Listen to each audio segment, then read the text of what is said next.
all of a sudden, her heart started beating. She was beautiful and healthy and fine. And that was my moment. That was the seed. But we're not a family anymore. We're only 3 now instead of 4. I said, oh, sweetheart, we are always a family. We just are a different shape now. We're a tricycle, and tricycles are amazing. In that moment, it was such a beautiful example of the power of humanity. That was an example of complicated joy for me.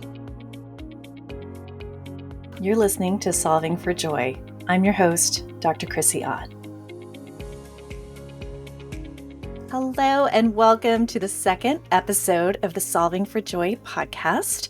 We are here today with Dr. Sara Harkness Bovitz, someone I am privileged to call my dear friend. Dr. Bovitz is an internal medicine physician. She is an author of a beautiful memoir called The Tricycle. She's a parent of 2 teenage sons, and she is the widow of the wonderful J.J. Bovitz. We're going to touch on many things today, but one of them will be how grief and joy relate to one another in beautiful and complex ways. Sara, welcome. Thanks for joining me. Thank you so much, Chrissie. I'm beyond happy to be here. So I would like to start our conversation out with just kind of some free-form background. Tell us a little bit about how you ended up in medicine to begin with. Well, that's a long story that I'll try to curtail a little bit.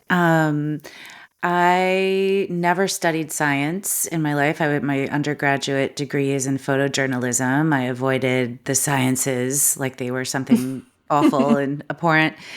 And I found myself in Guatemala in my early 20s during the last years of the Civil War, doing development work in the small villages. Wait. How does one find oneself in Guatemala? Just tell me a little bit about that, because I bet there was something in there that might have been you already solving for joy. Well, my boyfriend at the time and I bought a 1970 Volkswagen Westphalia and spent several months driving it from San Diego down through Central America to the Darien Gap and back. And along the way, I just fell in love with Guatemala, the people and the culture. And yeah, speaking of joy, there were a lot of adventures to be had. One that pops into my head is we were in Honduras, and along the coast of Central America, there are communities culturally known as the Garifuna communities, and they are sort of spread out along that Central American coastline. And we were in Honduras on the coast, and we came to a little spot where we wanted to stay for a night. And there were some children sort of playing in the forest that crept right up to the ocean. And we asked them who the grown-ups were around so that we could ask permission to stay there for the evening. And they were delightful and beautiful. And so about half of them stayed with the camper to make sure that it was okay. And the other half led us to their parents, who very graciously and warmly invited us to stay as long as we wanted to. And after that conversation, we were making our way back to the beach where we had left the Westphalia, and we heard music kind of ringing out in the forest, and we couldn't figure out where it was coming from or what was happening. And as we got closer to where we had left the car, we realized that the kids that had stayed behind had pulled out all of our coolers and pots and pans and spatulas and all the random junk that we were traveling with, and had just created this amazing band. And we're having this jam session on the beach. And it was one of the most joyful moments. I have goosebumps right now just telling the story. It was stunningly beautiful and joyous. So we had a wonderful journey with many adventures. And when we got back, I realized that there was something calling me back to Guatemala. And while we had been there, I had met a woman who was doing some work with children who had been orphaned in the war with an organization, a small organization that was based there. And she asked me to come back and work with them. And that was my intention. So I got home and I worked a lot and lived in my parents' garage and, sold all my stuff and saved enough money that I figured would last me about a year down there, and got on a plane and moved down, and learned quickly that this organization was not what it sort of appeared to be. And I had some deep ethical conflicts with the man who was running it, and realized that that wasn't the place for me. And so then I felt I was sort of lost. Like, here I moved myself to this country to do this work, and I don't know how I'm going to accomplish it now. And randomly happened to meet 3 other people, an Irishman and 2 other Americans, who were working together without the umbrella of any organization. They were just individuals doing good work. And I hooked up with them. And this was well before cell phones or any of that. I mean, a fax was the height of technology at that moment. So we started doing projects up in the mountains, and word got around in these small villages, and they would come and find us at the little cafe that was kind of our center of operations in Antigua, Guatemala, and ask us to come build a school or help with a potable water system or do various other projects. And when we would start working in a new community, I would always meet with the women's groups, which were very prominent and important because during the war, many of the men were killed. And so they were really leaders in these communities. And I would ask them, what would make your life better? What would you do that would make your life better if you could do anything? And it varied, from we want to start a co-op, and we need a road to the town to get our weaving and our products, into the market. And one group of women said, it gets really cold up here in the winter, and sweaters are super expensive to buy. Like, we can't afford to buy warm clothes, but yarn is cheap. And if we knew how to make sweaters, that would make our lives better. And I don't know, I started telling this story, I think, because apropos of joy, because I said joyfully, I know how to knit. I'll teach you how to knit. And so from there on, every other Tuesday afternoon, I would go sort of perch on the side of a mountain with this amazing group of women and teach them how to knit. And as we developed a relationship over time, they would tease me because, I can't make a tortilla to save my life. And and I have 5 earrings, and they couldn't figure out what the purpose was of having 5 earrings. And we developed a great relationship, and they shared their stories with me. And it turns out that during the height of the war, so I was there, it was still going on, but it was the tail end. And during the height of the war, their village had been overrun by military men who came in, and they took all of the boys away, all of the boys over 12. And years later, sorry, it makes me emotional still. Years later, they found an unmarked grave, and it was awful. But at that time, there was one little boy who had gotten away, or had been away when this happened, and so he was the only man in the village, and that mattered in that community and culture. And he was 19, and they were very worried about him because he had something wrong with his heart. And I, having never taken a biology class in my life, had no idea what that meant, but I did know that I had developed a relationship with the hospital in Guatemala City because I frequently hit them up for help. Come up, send someone up with me to the mountains to do a tuberculosis screening and vaccination program, or come with me to do this educational clinic. So when a group of pediatric cardiologists came down from Colombia to do 30 open heart surgeries on babies, they asked if I would help out, just sort of be a Girl Thursday and kind of, run errands and be an extra set of hands and help with some translating. And I was so overwhelmed by the number of people that found out that this was happening and came, because there were hundreds and hundreds of families with sick babies waiting in line to be assessed, to find out if they were going to win the lottery and be one of the lucky 30 that would be helped.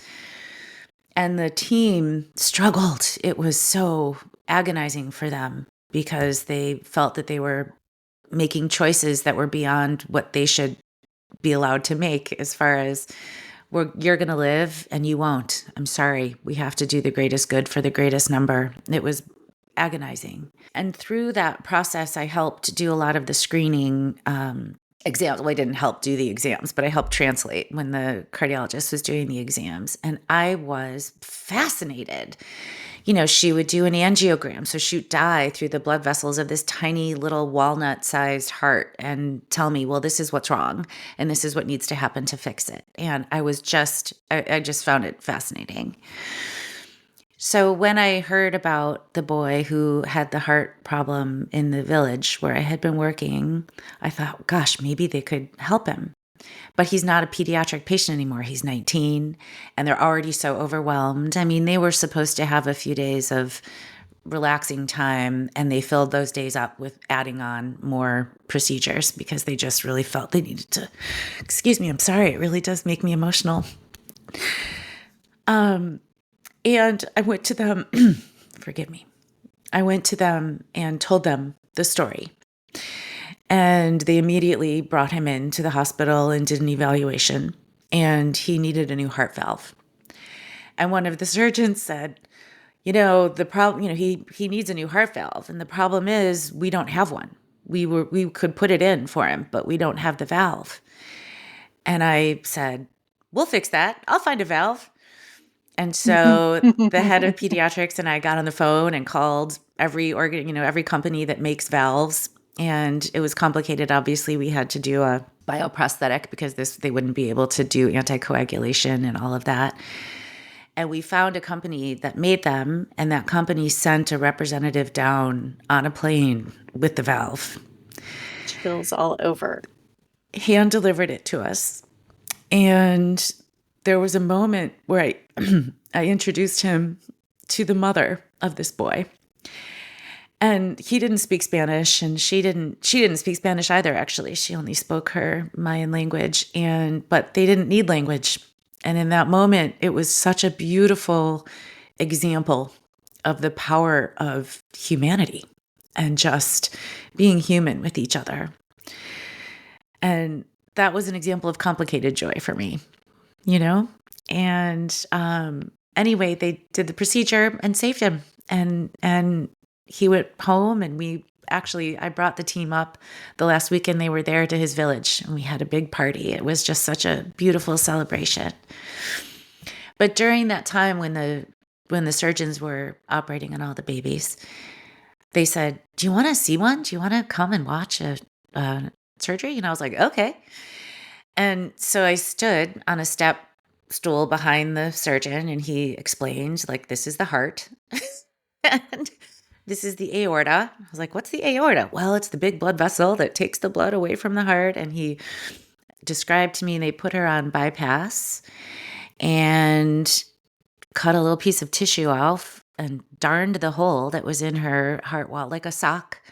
And they turned the pump off and put her back on, her own circulation. And all of a sudden, her heart started beating. She pinked up. She was beautiful and healthy and fine. And that was my moment. I went running out of the operating room and ripped off my mask, yelling across the room to the cardiologist who I had done all of the screenings with. Oh my God, you can't believe what I just saw. They stopped her heart and they darned it like a sock, and then they turned it back on, and she's like all pink and happy. And I can't believe we can do this. I mean, I was just completely overcome. And she looked at me and she laughed and she said, so Sarah, when exactly are you going to medical school? And I laughed and I laughed and I said, oh no, I'm a photojournalist. I don't have any, whatever. And she said, yeah, we'll see about that. And that was the seed. And so about a year later, I came back to the States and moved out to the West Coast and ended up at University of Washington for medical school. Wow. Sarah, I'm just so invigorated and touched and affected by all of that story. I have a million questions. do you still get to know about this young man? I don't. I have not. I I have been back to Guatemala, but I have not been back to that village, and I don't. I don't. Yeah, Yeah. it's not part of what we get to know. Right. Exactly. But that burst of joy changed your life trajectory Oh, and 180 the life degrees. trajectory of everyone that you affect, right? From then on, which is just such a reflection of the magic of being alive, Yeah. isn't it? It's Absolutely. amazing. Absolutely. And Ugh. also, I think the complexity of joy that I think we can talk about joy as something sort of pat, oh, I had this joyful moment or had this joyous Mhm. experience. But Mhm. I think for me, it's much deeper than that. And it springs from purpose and doing work and contributing to the world in a way that is meaningful, and lasting, hopefully. Yes. I know, great bits about your story that our listeners don't necessarily know yet. And I know that there are themes of ethical conflict. And I know that there are themes of meaning plus action and values alignment that are just so core to your expression of self as a human being. We talked about this a little bit in our preparation to record today. Um, Anybody who knows you for very long will know about the fabulous JJ. JJ was Sarah's husband, who passed away in 2017. 17. Thank you. And we talked about how, Sarah is many, many things and beautifully complex human like the rest of us. Uh, and one part of your story, especially a part that you are called to share from, is about your journey of losing JJ to brain cancer.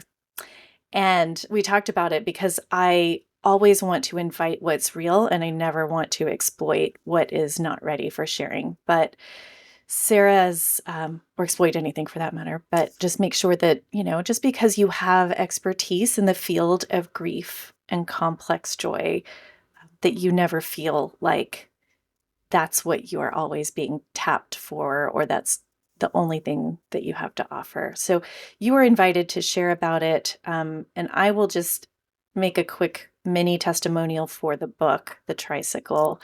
It is an incredibly beautiful memoir. It is just an amazingly beautiful story that encompasses much of this journey.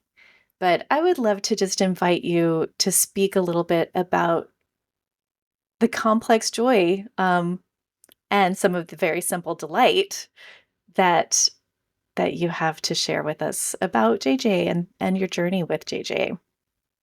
Oh, that's such a rich topic. I could talk about him for forever. I was blessed to fall in love with a unicorn. And JJ was the person, he was sort of, gosh, how do I phrase it? He was that guy that everyone came to for guidance and advice because he just had a wisdom about him that was beyond his years. And he believed firmly that the most important vital sign is a sense of humor. And I'll share a quick story by way of example. When JJ underwent his first brain surgery at University of Washington, it involved mapping out the area where the tumor was because it was very close to his language center. And if they took out too much, he would be left without the ability to communicate. So during the operation, they put him under, they removed part of his skull, and then they woke him up. And they stimulated areas of his brain with a very fine, fine needle while he was looking at very simple pictures and naming them. So it would be a frog, a tree, a house, a car. And when he got stuck, frog, frog, frog, frog, they knew they were too close and they would back away. So after they had completed that portion of the surgery, the nurse called me from the OR to give me an update in the waiting room. And she said, well, the first part was we've done the mapping and it was successful. And we're about to put him under again so that we can do the resection. Oh, I'm sorry. Hold on one second. And I heard JJ's voice in the background. And what went through my head was, oh my God, he's talking from the operating table. And there's like his skull is on the other side of the room in a sterile dish. It was just so bizarre. And she got back on the line laughing. And she said, well, JJ wants me to let you know that his sense of humor is intact.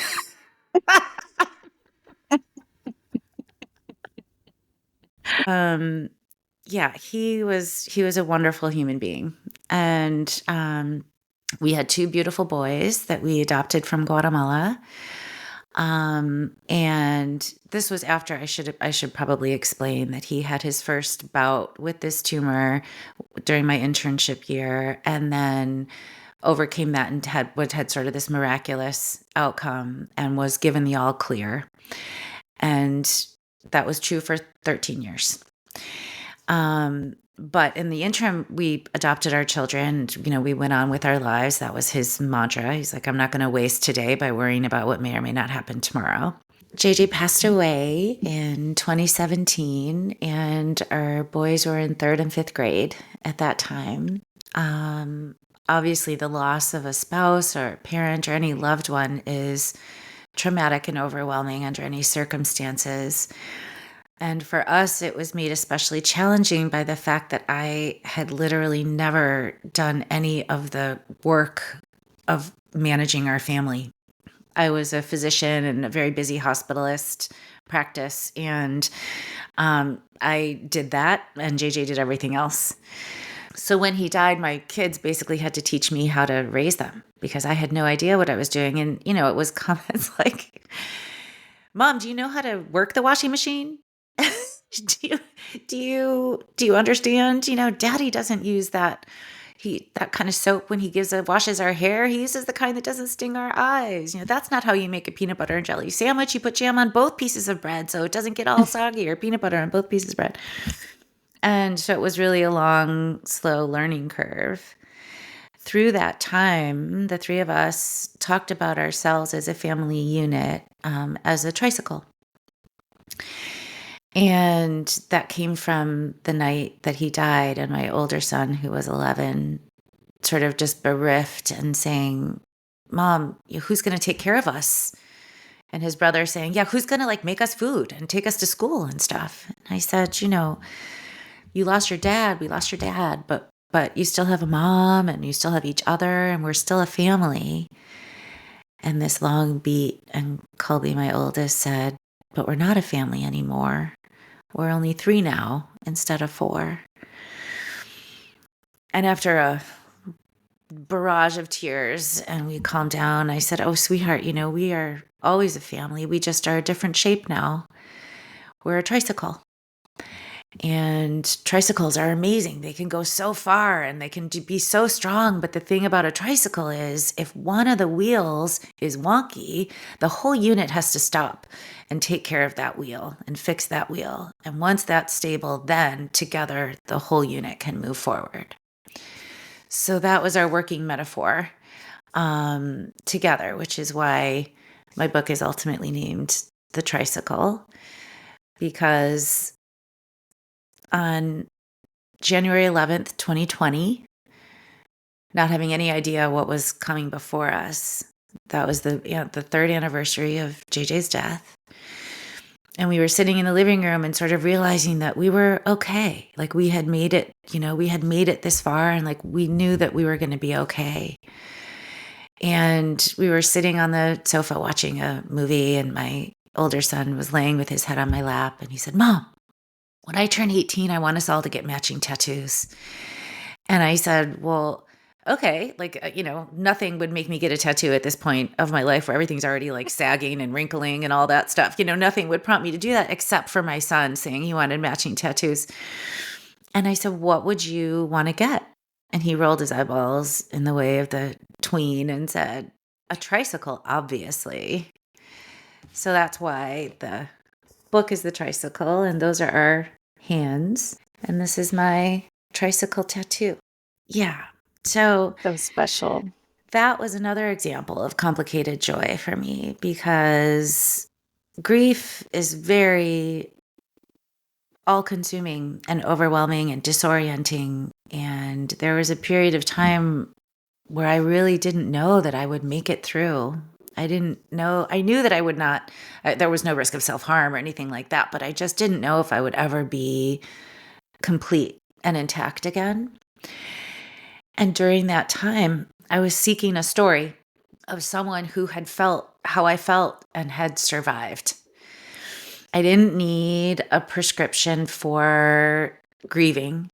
I didn't need a, pre-printed journal with prompts. I didn't need someone to tell me the stages that I was going to go through. I just needed to know that I could survive it. And it was surprisingly hard to find that story. I think partly because grief is so individual. There's no right or wrong way to move through that process. But yet when you go to, all the self-help books around it, which are meaningful for people for whom they're meaningful. I wasn't that person. So I ended up writing the story that I needed in that time. And that was how I found my way through that darkest time. And when I look back and reflect on that, there was a lot of joy there. There was the joy of remembering the beauty of this marriage and this family that we had created together. And there was also joy in the idea of purpose and of offering something to the world that may be helpful for someone else. So I wrote myself out of that grief hole, basically. Thank you for doing that. I know that it must have felt like an undeniable, choiceless, creative urge, an act of self-expression that just had to be manifest. Yeah. And I think so. I believe so deeply that stories matter. And they matter for a variety of reasons. But one of the most fundamental is that that's how we can develop empathy for situations that are completely foreign to us, that we can't even imagine. But we can still have empathy for people who are experiencing things that are unknown to us if we know their stories and understand that process. And I think it matters. And acknowledging up front, of course, that no two people's grief print is exactly the same. What encouragement, or, I want to call it words of wisdom, what counsel do you have for somebody who might be listening today, wondering how they're ever going to connect to joy again as they are in the midst of what feels like overwhelming grief? 1 minute at a time, one breath at a time. And just the knowledge that it won't always feel like this. Grief doesn't ever, the loss of someone that is meaningful in your life, you don't ever get over it. But we can learn how to carry it and incorporate it. And the day will come when the happy memories are bigger than the grief. We integrate it. I often say, may no suffering go untransformed. And Yes. what you have done with your offering, your book, is such a powerful act of transformation. It is not to, just silver line the indescribable loss, but to move through it with meaning, alignment, and where it can be found, delight, which I think are three absolutely essential components to solving for joy. Absolutely. So Sara and I first connected as hospitalists in the same hospital. She had done a creative thing and solved for Joy by creating a flexible position of a hospitalist float where she went amongst several of our regional hospitals in our healthcare system. And I just remember this about you. Your presence, your kindness, the way you communicated to nurses on the phone. We were in a large workroom together, so everybody overheard everybody's conversations. And you work so kind and patient, which is not always the case when we physicians are calling our colleagues. And I think that was just such an incredible example. It made me want to know you. And we became friends through working side by side overnight shifts at the hospital or late night shifts at the hospital. And we got to meet JJ. We had dinner together. And, when things got serious and took a turn for the worse, we lost touch for a while. As luck would have it, we got back in touch in 2023 and found out that you were investigating coaching, and I had recently started JoyPoint Solutions.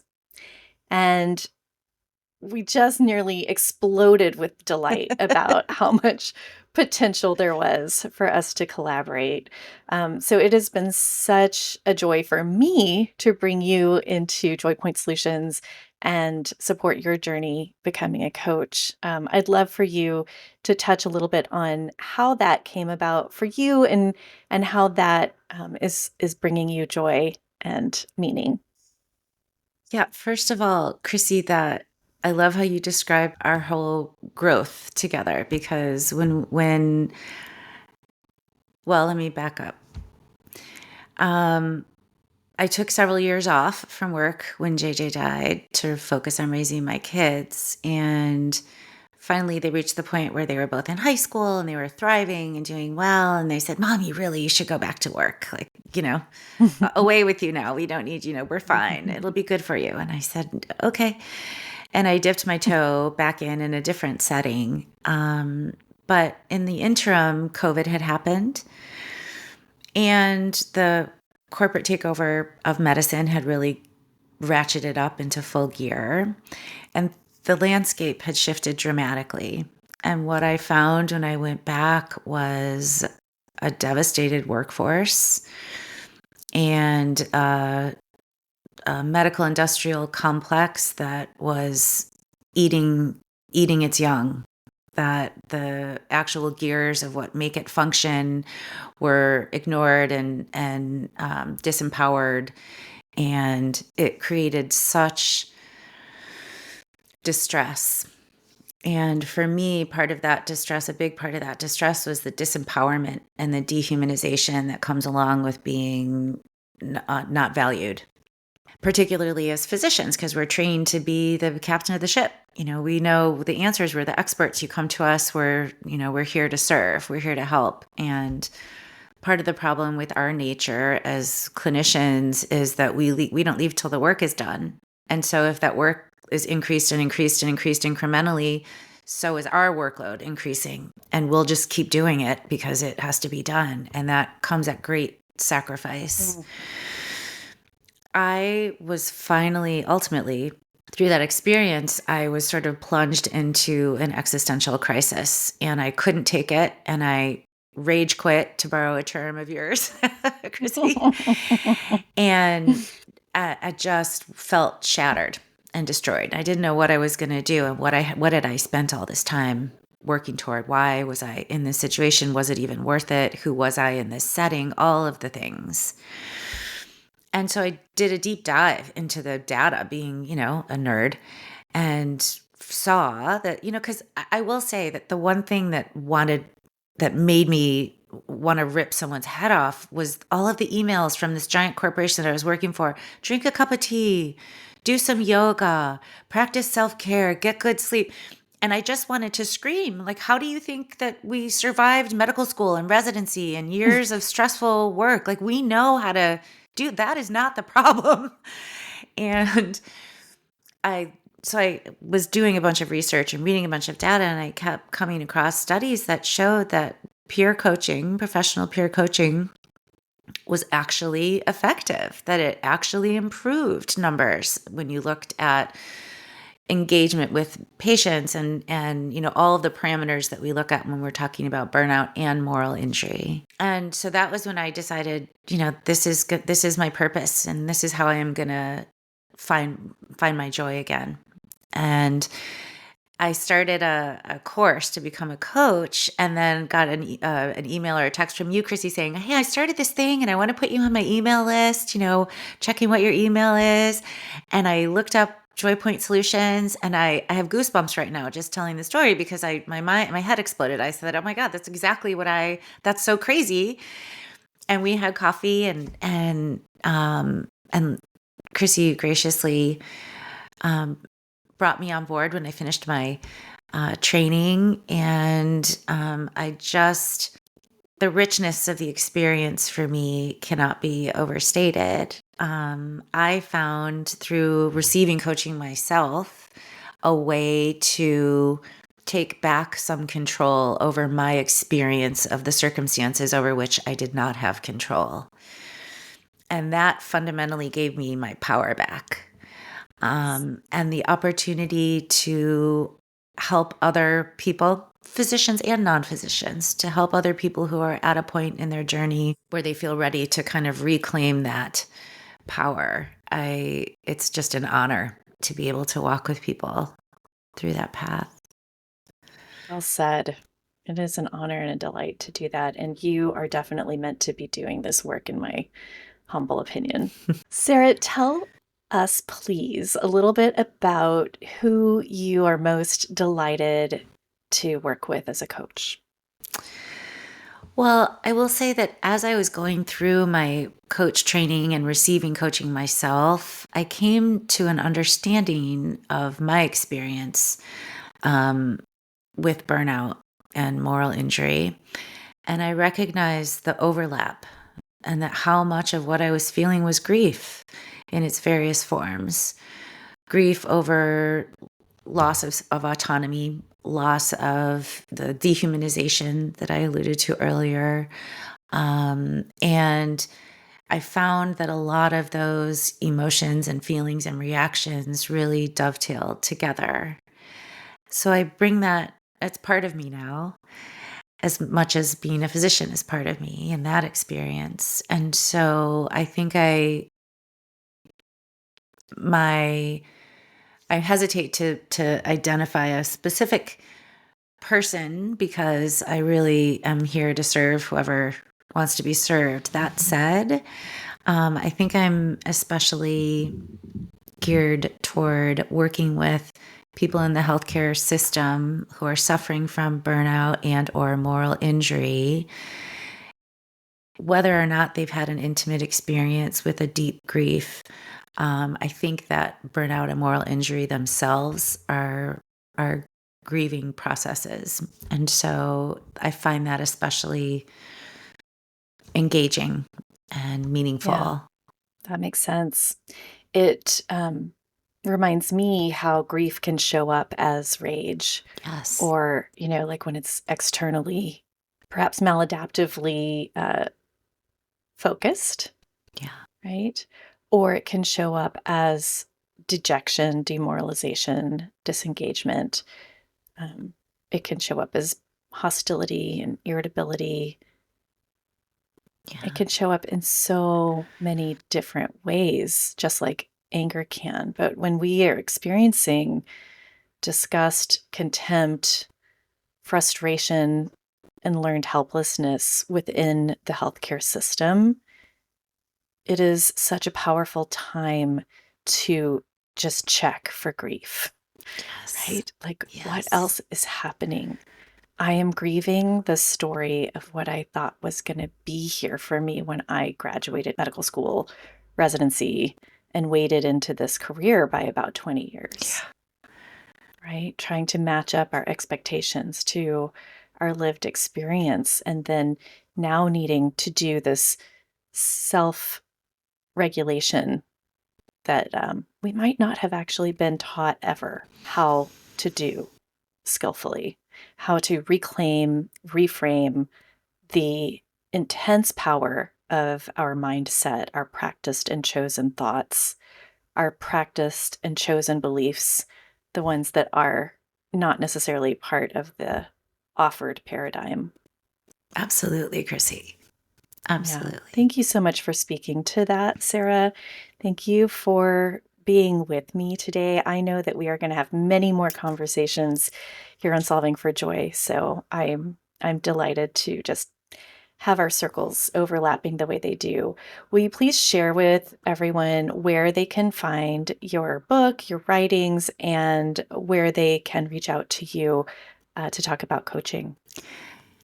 Yes, the book is The Tricycle, a memoir by Sara Harkness Bovitz, and it's available at Amazon and other online retailers, Barnes & Noble, Apple. I also write a Substack, which is saraharknessbovitz.substack.com, I think. It's called The Little House is the name of the Substack, and we talk about all the things there. I'm thrilled to be coaching with JoyPoint Solutions. And we will have all of this information in the show notes for anybody who wants to know more as well. Thank you so much again, Sara, for being with me today. It is just always a delight. Chrissie, the delight is completely mine. Thank you so much. It's been a joy to talk with you. Thank you so much for tuning in today and listening to my delightful conversation with Dr. Sara Harkness Bovitz.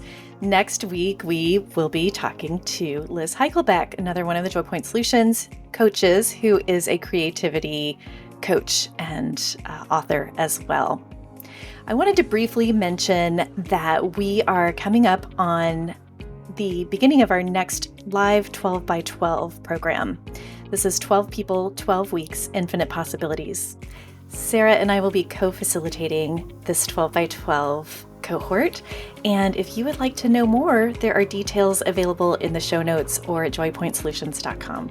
And if you have any questions or ideas for the podcast, we'd love to hear from you at solvingforjoy@joypointsolutions.com. I want to take a moment to acknowledge my incredible team. Our music today is by Dennis Kishcook, cover photography by the talented Shelby Brecken, and this podcast is produced by the amazing Kelsey Vaughn. Post-production and more are handled by Alyssa Wilkes and my executive assistant, Rachel Osborne. And last but not least, a shout out to my loyal champion, #1 fan, the one and only Suzanne Sanchez. Thanks again for tuning in. May we continue caring for ourselves and others, and may we continue solving for joy.